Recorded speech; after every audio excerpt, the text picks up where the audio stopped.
पहले हमें किसी डेस्टिनेशन पे या किसी लोकेशन पे जाना होता था तो हम या तो वहाँ पे जो मार्केट होती थी वहाँ पे पान वाले से या फिर किसी नॉन पर्सन से जो है मुझसे पूछते थे कि यहाँ का रास्ता कैसे कैसे जाना होगा। लेकिन आज के टाइम पे आप देखेंगे कि आप किसी से नहीं पूछते, आप सीधे गूगल मैप लोकेशन फिल करते हैं और आपको जो है पूरा रास्ता क्लियरली बता दिया जाता है कि कितने मिनट में, कितने ड्यूरेशन में, अगर आप बस से जाएंगे, पैदल जाएंगे या फिर कार से जाएंगे तो कितना ड्यूरेशन में आप कैसे कैसे चल के जा सकते हैं उस डेस्टिनेशन में। क्लियर। तो यही चीज़ क्या है, इंटेलिजेंस, आर्टिफिशियल इंटेलिजेंस कहलाता है। यानी कि जो रास्ता पहले लोग बताते थे अब वो रास्ता मशीन बता रही है। इसी तरीके से आप देखेंगे कि आप जो टाइप करते हैं, व्हाट्सएप पे मैसेज टाइप कर रहे हैं या फिर गूगल पे टाइप कर रहे हैं, तो अब आपको टाइप करने की जरूरत नहीं है। आप क्या है, आप जो बोलेंगे ना उसको वो रिकॉग्नाइज कर लेता है। यानी कि वो जो मशीन है वो आप जो बोल रहे हैं उसको रिकॉग्नाइज करके वो टाइप कर दे रहा है, फिर उससे रिलेटेड सर्च करके आपको जो है रिजल्ट वो जो है शो कर देता है गूगल पे। तो यही चीज़ क्या कहलाता है, आर्टिफिशियल इंटेलिजेंस। इंटेलिजेंस मतलब क्या होता है कि सोचने की, समझने की क्षमता, नॉलेज और स्किल को एक्वायर करके उसको अप्लाई करने की क्षमता जो कि ह्यूमन बीइंग में है, वही चीज़ अब जो है वो कंप्यूटर में डाली जा रही है। तो उसी को क्या कहते हैं, artificial intelligence, the branch of computer science which deals with simulation of intelligence in machines. यानी कि साइमुलेशन का मतलब क्या हो गया, कॉपी करना, इमिटेट करना। यहाँ पे तीन वर्ड है, साइमुलेशन। साइमुलेशन का मतलब हो गया इमिटेशन ऑफ प्रोसेस और सिचुएशन, यानी किसी चीज को कॉपी करना। इंटेलिजेंस का मतलब क्या हो गया, the ability to acquire and apply knowledge and skills. यानी हम ह्यूमन बीइंग क्या है, हमारे पास नॉलेज होता है, हमारे पास एबिलिटी होता है कि हम नॉलेज को एक्वायर करें और उसको अप्लाई करें, ठीक है, उसको यूज करें। और आर्टिफिशियल का मतलब क्या हो गया, something that is not natural. यानी कि ऐसी कोई चीज जो नेचुरल नहीं है, कॉपी है नेचुरल की। नेचुरल जो चीजें हैं उसकी कॉपी है, मेड और produce by human being rather than occurring naturally. तो हम ह्यूमन बीइंग क्या है, हम नेचुरली प्रोड्यूस्ड है, हम नेचुरली जो है एग्जिस्ट करते हैं इन्वायरमेंट में, ठीक है। लेकिन जो गुड्स होते हैं, जो कंप्यूटर होता है, जो मशीनरी होती है, वो क्या है, वो मेड है, बनाया गया है, फिर प्रोड्यूस किया गया है ह्यूमन बींग्स द्वारा। तो उसको हम आर्टिफिशियल कहते हैं। तो आर्टिफिशियल इंटेलिजेंस क्या हो जाएगा, जब जो साइमुलेशन होता है इंटेलिजेंस का मशीन में, ह्यूमन बींग्स का, ठीक है, ह्यूमन बींग्स के इंटेलिजेंस का मशीन में साइमुलेशन होता है, तो वही चीज आर्टिफिशियल इंटेलिजेंस कहलाता है। दूसरे तरीके से समझे, the ability of a computer और a robot controlled by a computer to do task that are usually done by humans. तो वही चीज क्या कहलाएगी, आर्टिफिशियल इंटेलिजेंस। तो जैसे ह्यूमन क्या है, ह्यूमन के अंदर एबिलिटी होती है किसी भी चीज़ को रीजन करने की, किसी भी चीज़ के पीछे लॉजिक देने की, मीनिंग को डिस्कवर करने की, किसी चीज़ को जनरलाइज करने की या फिर पास्ट एक्सपीरियंस से सीखने की। वही चीज़ जब आप कंप्यूटर्स में जो है साइमुलेट करते हैं, इमिटेट करते हैं, तो वही चीज़ क्या कहलाती है, आर्टिफिशियल इंटेलिजेंस कहलाती है। जैसे कि आप किसी वेबसाइट पर कोई प्रोडक्ट परचेज करने जाएँ या फिर आप यूट्यूब पर वीडियोज़ देखें, तो जो वीडियोज़ आपने कुछ दिनों में, प्रीवियस कुछ दिनों में देखे होंगे ना, उसी के बेसिस पे यूट्यूब, जब दोबारा आप यूट्यूब ओपन करेंगे तो आपको रिकमेंडेशन या फिर सजेशंस दिखाने लगता है। आपने किसी वेबसाइट से, फ्लिपकार्ट से या फिर अमेजोन से कोई प्रोडक्ट परचेज किया होगा, तो आपने जो भी प्रीवियसली परचेज किया होगा उसी के बेसिस पे जब दोबारा वेबसाइट ओपन करेंगे ना, तो आपको जो है उससे रिलेटेड सजेशंस या रिकमेंडेशंस दिखाता है। तो ये क्या है, पास्ट एक्सपीरियंस से उसने सीखा और आपको जो है सजेशंस देने लग गया। That is artificial intelligence. Clear. अब हम बात कर लें इसकी डेफिनेशन की, तो जॉन मैककार्थी, इन्होंने डिफाइन किया है आर्टिफिशियल इंटेलिजेंस को। क्या कहा, it is the science and engineering of making intelligent machine. ये क्या है, साइंस है और इंजीनियरिंग है किसका, इंटेलिजेंट मशीन डेवलप करने का, स्पेशली इंटेलिजेंट कंप्यूटर प्रोग्राम्स। तो कंप्यूटर प्रोग्राम्स जो इंटेलिजेंट हो उसको डेवलप करना ही क्या कहलाता है, आर्टिफिशियल इंटेलिजेंस कहलाता है। यानी कि इंटेलिजेंस का मतलब क्या है कि जो नॉलेज को एक्वायर कर सके, स्किल्स को एक्वायर कर सके, उसको अप्लाई कर सके। हम ह्यूमन बींग्स यही तो करते हैं, हम नॉलेज और स्किल्स को एक्वायर करते हैं और उसको अप्लाई करते हैं। Clear. It is related to the similar task of using computers to understand human intelligence, but AI does not have to confine itself to methods that are biologically observable। Intelligence है उसमें क्या होता है कि वहां पे कंप्यूटर्स का use किया जाता है ह्यूमन इंटेलिजेंस को समझना और उसको यूज करना। अब बात कर ले हिस्ट्री की, यानी कि आर्टिफिशियल इंटेलिजेंस का कॉन्सेप्ट आया कैसे। तो 1950 में Turing publishes computing machinery and intelligence. तो एलन ट्यूरिंग ने एक पेपर पब्लिश किया कंप्यूटिंग मशीनरी एंड इंटेलिजेंस नाम का। तो उस पेपर में क्या था, इन द पेपर ट्यूरिंग, एक वर्ड है, famous for breaking the Nazis Enigma code during WW2, यानी कि वर्ल्ड वॉर 2। यानी कि ये जो ट्यूरिंग पेपर था वो फेमस था किस लिए, नाजीज इनिग्मा कोड को ब्रेक करने के लिए, ठीक है। उसी पेपर में उन्होंने प्रपोज किया to answer the question can machine think.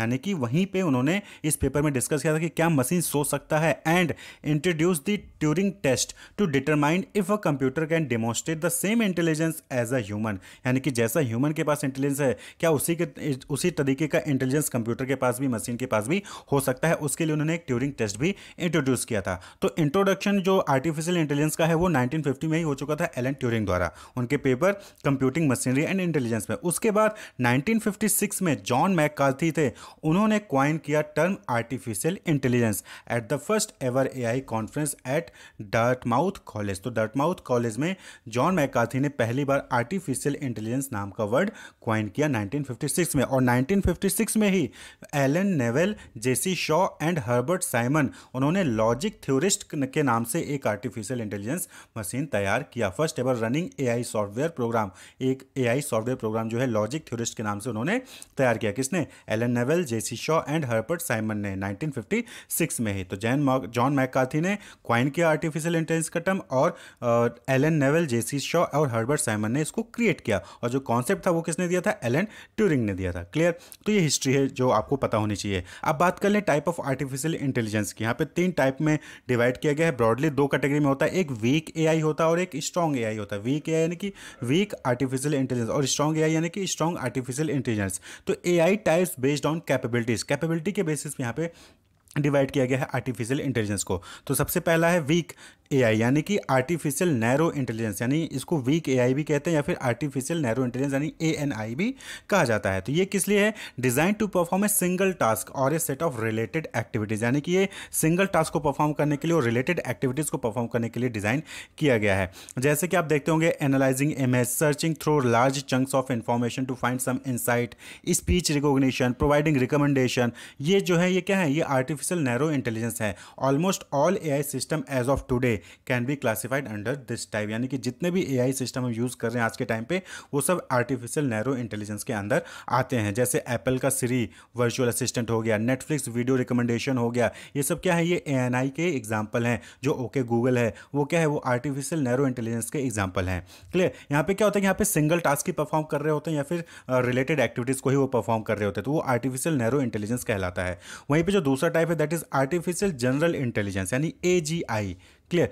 A level of AI that can perform intellectual and creative task with human like capabilities, यानी कि जैसे ह्यूमन लाइक कैपेबिलिटीज में होता है ना क्रिएटिव, कोई काम को क्रिएटिव तरीके से करने का, इंटेलेक्चुअल तरीके से करने का, तो उस लेवल का यहाँ पे जो है एआई डेवलप करने की बात हो रही है। तो it is suppose to make inform decisions based on previous experience and knowledge in related areas. तो यहाँ पे क्या है? इन्फॉर्म डिसीजंस जो है वो सपोज किया जा रहा है कि यहाँ पे बनाया जाएगा based on previous experience and knowledge in related areas. किसी भी पर्टिकुलर एरिया में जो भी नॉलेज है और जो भी प्रीवियस एक्सपीरियंस है उसके बेसिस पे इन्फॉर्म डिसीजन बनाने की यहाँ पे बात की जा रही है। Although there have been some attempts this type of AI has not been yet fully develop, यानी कि इस टाइप का अभी एआई डेवलप नहीं हुआ है। अभी जो भी एआईज आप यूज कर रहे हैं वो सब आर्टिफिशियल नैरो इंटेलिजेंस है, आर्टिफिशियल जनरल इंटेलिजेंस और तीसरा है आर्टिफिशियल सुपर इंटेलिजेंस, ये अभी जो है डेवलप नहीं हो पाए हैं। तो आर्टिफिशियल सुपर इंटेलिजेंस क्या हो गया? Meant to surpass human abilities in analytical thinking, creativity and performance of completing task, यानी किसी टास्क को कंप्लीट करने के लिए जो भी परफॉर्मेंस होती है, जो भी थिंकिंग है, जो भी क्रिएटिविटी है, उस वो ह्यूमन से भी ज़्यादा होगी उस मशीन में। ठीक है? तो उस टाइप की मशीन जो या एआई डेवलप करेंगे तो उसको क्या कहेंगे? आर्टिफिशियल सुपर इंटेलिजेंस कहेंगे। Still a long away for implementing this type of computer system. तो जो भी आप अभी आर्टिफिशियल इंटेलिजेंस यूज़ कर रहे हैं वो आर्टिफिशियल नैरो इंटेलिजेंस ही यूज़ कर रहे हैं। क्लियर? अब बात कर लें कुछ एप्लीकेशंस की, यानी कि कहाँ कहाँ पे आर्टिफिशियल इंटेलिजेंस को आप देख पा रहे हैं। सबसे पहला स्पीच रिकॉग्निशन, आप देखते होंगे गूगल में ओके गूगल, या फिर आप जो है व्हाट्सएप पे टेक्स्ट को जब आप टाइप करते हैं तो टाइप ना करके आप रिकॉर्ड का बटन दबाते हैं और जो है वो टाइप होने लगता है जो भी जो आप बोलते हैं, तो वो स्पीच रिकॉग्निशन हो गया। तो also known as automatic speech recognition, computer speech recognition या फिर स्पीच टू टेक्स्ट। तो it is a capability which uses natural language processing to process human speech into written format। यहाँ पे क्या होता है स्पीच रिकॉग्निशन में कि आप जो बोल रहे हो यानी कि जो ह्यूमन बोल रहा है उसको रिकॉग्नाइज करता है और उसको रिटन फॉर्मेट में आपको दिखा देता है। Clear? Many mobile devices incorporate speech recognition into their system to conduct voice search कर सकें। तो इसके लिए क्या होता है? स्पीच रिकॉग्निशन होता है। आप ओके गूगल करते हो, उसके बाद बोलते हो तो यानी कि आप जो बोले उसको रिकॉग्नाइज करके वो उससे रिलेटेड सर्च जो है वो करता है। तो ठीक है, सिरी हो गया एप्पल का, ये सब क्या है? ये स्पीच रिकॉग्निशन रिकग्निशन डिवाइसेज ही होते हैं। इसी तरीके से जो दूसरा है कस्टमर सर्विसेज में आप देखते होंगे ऑनलाइन चैटबॉट आपने देखा होगा, जहां पे आप अपने क्वेश्चंस अपने डाउट्स को वहां पे टाइप करते हैं और आपको जो यहाँ से रिप्लाई आ जाता है। तो ये क्या है, ये भी आर्टिफिशियल इंटेलिजेंस है। Clear. Online chatbot are replacing human agents along the customer journey. तो वहाँ पे क्या है, पहले हम क्या करते थे, कस्टमर केयर को कॉल करते थे, उनसे पूछते थे, फिर हमारी प्रॉब्लम सॉल्व होती थी। लेकिन आज के टाइम पे आप वेबसाइट पे चले जाइए, वहाँ पे अपने प्रॉब्लम को टाइप करिए, वो आपको सामने से रिप्लाई आ जाता है। तो ये ऑनलाइन चैटबॉट कहलाता है। They answer frequently asked questions around all topic, जैसे कि शिपिंग हो गया, पर्सनल एडवाइस वो आपको प्रोवाइड करते हैं, क्रॉस सेलिंग प्रोडक्ट जो है प्रोवाइड करते हैं, साइज क्या हो सकता है उसको सजेस्ट करते हैं। ठीक है, ये कस्टमर सर्विस भी प्रोवाइड करते हैं आर्टिफिशियल इंटेलिजेंस। मैसेजिंग ऐप जैसे स्लैक हो गया, फेसबुक मैसेंजर हो गया, ये भी क्या है, कस्टमर सर्विस प्रोवाइड करते हैं। एंड टास्क जैसे कि वर्चुअल असिस्टेंट या वॉइस असिस्टेंट, ये सारी चीज़ें जो है वो कस्टमर सर्विस में प्रोवाइड की जाती हैं एआई का यूज़ करके। इसी तरीके से कंप्यूटर विजन है। कंप्यूटर विजन क्या करता है, enables computer and system to derive meaningful information from digital image, video और other visual input and based on those input it can take action. तो यहाँ पे क्या होता है कंप्यूटर विजन में कि ये जो भी डिजिटल इमेज है, यानी फोटो है, वीडियो है या फिर कोई दूसरे विजुअल इनपुट हैं, उनमें से डेटा निकालता है, मीनिंगफुल इंफॉर्मेशन निकालता है, उसके अकॉर्डिंग जो है एक्शन परफॉर्म करता है। जैसे कि आजकल आप देख रहे होंगे गूगल इमेज। गूगल इमेज में क्या होता है कि आप जो है कोई भी इमेज कोई फोटो खींचें, उस फोटो को खींचने के बाद वो जो है आपको सर्च में दिखा देता है कि ये चीज़ें हैं, या उससे रिलेटेड सर्च जो है वो आपको दिखा देता है। तो गूगल इमेज भी एक तरीके का इसी तरीके से सर्च करते हैं। गूगल पिक्सल जो आप कहते हैं, गूगल इमेज नहीं, गूगल पिक्सल है। Has application with in photo tagging in social media. Social media पे जो फोटो टैग करते हो वो भी क्या है, कंप्यूटर विजन में है कि आपने फोटो पे किसको टैग किया है, उससे रिलेटेड वो आपको दिखा देता है। Radiology imaging in health care, आप वहाँ पे देखेंगे तो वहाँ पे कंप्यूटर विजन का टेक्निक यूज होता है। Self driving car with in the automotive industry, वहाँ पे भी क्या है, कंप्यूटर विजन का यूज होता है। इसी तरीके से रिकमेंडेशन इंजन्स, जो कि अभी हमने बताया पहले एग्जाम्पल में कि यूट्यूब पे आप जब जाते हैं, कोई वीडियो आपने प्रीवियस देखा है, उसके बेसिस से फिर वो आपको सजेशंस देने लगता है। किसी वेबसाइट पे आपने पहले कोई प्रोडक्ट परचेज किया था, उसके अकॉर्डिंग आपको रिकमेंडेशन सजेशंस आने लगते हैं। तो दैट इज रिकमेंडेशन इंजन्स। ये भी क्या है, आर्टिफिशियल एप्लीकेशन इंटेलिजेंस कहलाता है। ऑटोमेटेड स्टॉक ट्रेडिंग, आप देखते होंगे कि जो शेयर मार्केट में आप जो है परचेज करते हैं, शेयर्स को बाइंग एंड सेलिंग करते हैं, वो सब क्या ऑटोमेटिक है, वो सब आर्टिफिशियल इंटेलिजेंस पे है कि आपने इधर खरीदा, आपने इधर बेचा, सब कुछ ऑन रियल टाइम पे हो रहा है। तो वो ऑटोमेटेड स्टॉक ट्रेडिंग इसी के बेसिस पे, आर्टिफिशियल इंटेलिजेंस के बेसिस पे होता है। मैन्युफैक्चरिंग रोबोट्स, बहुत सारे रोबोट्स हैं अच्छी अच्छी कंपनीज में, मैन्युफैक्चरिंग कंपनीज जहाँ पर रोबोट हैं वो मैन्युफैक्चरिंग का काम करते हैं। वर्चुअल पर्सनल असिस्टेंट, बहुत सारे ऐसे ऐप्स देखेंगे आप जो आपको पर्सनल असिस्टेंस प्रोवाइड करते हैं। जैसे कि आपको सपोज कि कल मीटिंग में जाना है तो रिमाइंडर के तौर पे आपने मोबाइल में लगा दिया, आपको रिमाइंडर उस वक्त आ जाता है। आपने देखा होगा कि गूगल पे कि आपने कल की मूवी टिकट की होगी तो गूगल से आपको ऑटोमेटिक रिमाइंडर आ जाता है कि कल आपको इतने बजे की मूवी टिकट है। तो ये क्या है, वर्चुअल पर्सनल असिस्टेंट है। गिव आउट इन्फॉर्मेशन जैसे कि वेदर कंडीशन, ट्रैफिक कंजेशन, कि आप कहीं पर ड्राइव कर रहे हैं तो आपको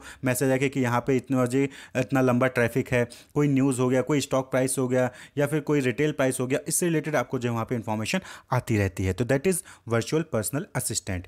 क्लियर। तो ये डिफरेंट एप्लीकेशन। तो एडवांटेज की बात करें कि आर्टिफिशियल इंटेलिजेंस की एडवांटेज क्या है, तो सबसे इंपॉर्टेंट चीज़ की रिडक्शन इन ह्यूमन एरर, यानी कि यहाँ पे क्या है कि सब कुछ मशीन द्वारा हो रहा है तो ह्यूमन एरर की यहाँ पे कम हो जाएगा। कोई भी गलती ह्यूमन द्वारा जो होती है वो कंप्यूटर में नहीं होगी। Take risk instead of humans, बहुत सारे ऐसे काम होते हैं जो ह्यूमन खुद परफॉर्म नहीं कर पाते हैं तो मशीन वहाँ पे जो है वो परफॉर्म करती है।